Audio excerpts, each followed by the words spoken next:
Oke, bismillahirrahmanirrahim.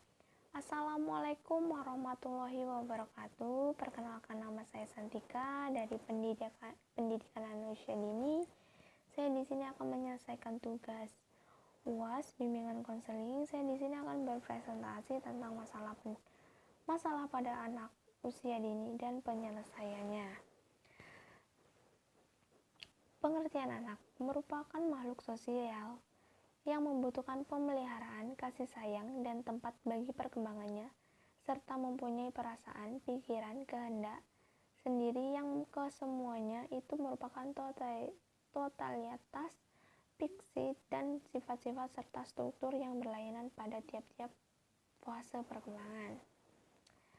Selanjutnya ada tahap-tahap perkembangan anak. Yang pertama ada infancy to manhood, itu usia dari 0 sampai 3 tahun. Ada juga early childhood, itu usia 3 sampai 6 tahun.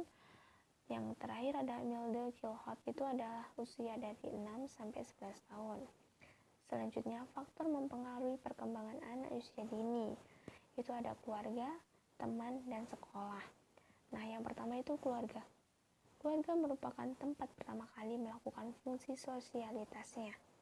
Proses yang terjadi antara anak dan orang tua tidaklah bersifat satu arah. Kenapa? Namun saling mempengaruhi satu sama lain. Artinya, anak belajar dari orang tua, sebaliknya orang tua juga belajar dari anak.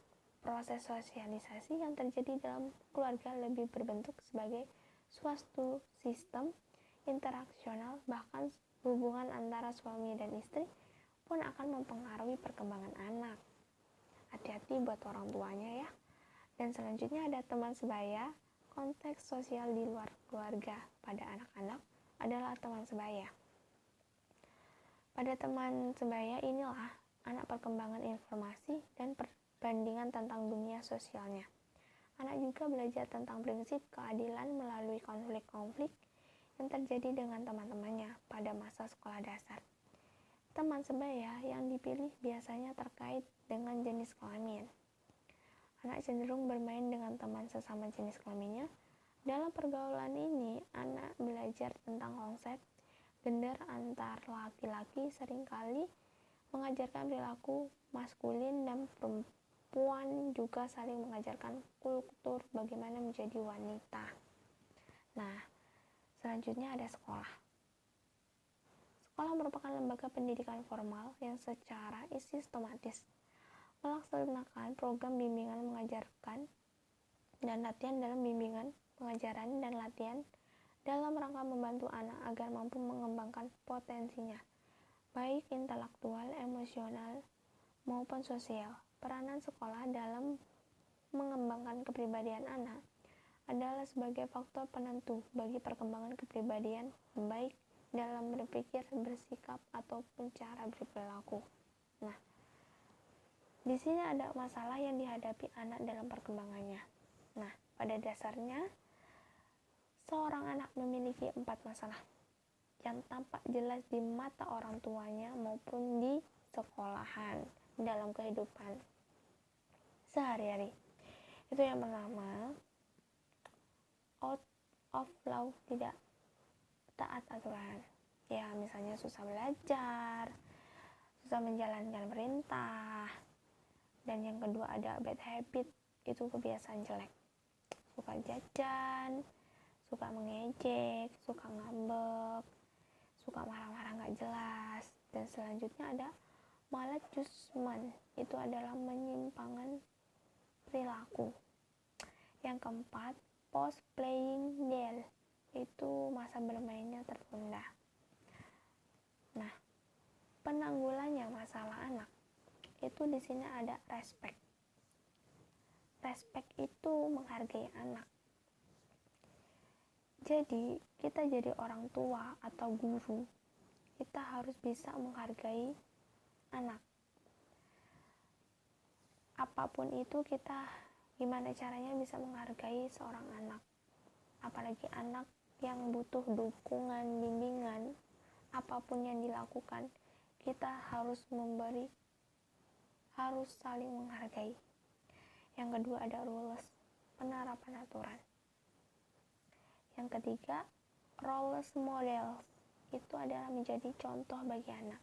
Jadi buat orang tua atau ibu guru, gimana caranya kita harus memberikan contoh baik kepada anak. Kenapa begitu? Karena 99%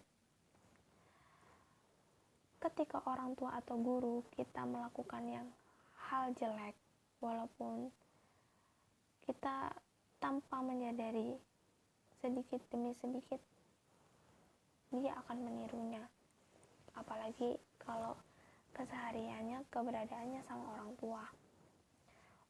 Terkadang contoh nih, orang tuanya sering marah-marah. Lama kelamaan anak kita akan menirunya. Yang selanjutnya ada memberi dukungan pada anak. Jadi setiap anak meminta pendapat atau dia minta saran, kita harus mendukungnya apapun itu. Terus awasi selama belajar di rumah maupun di sekolah. Kita awasi anak usia dini itu. Dan selanjutnya mengajarkan tanggung jawab.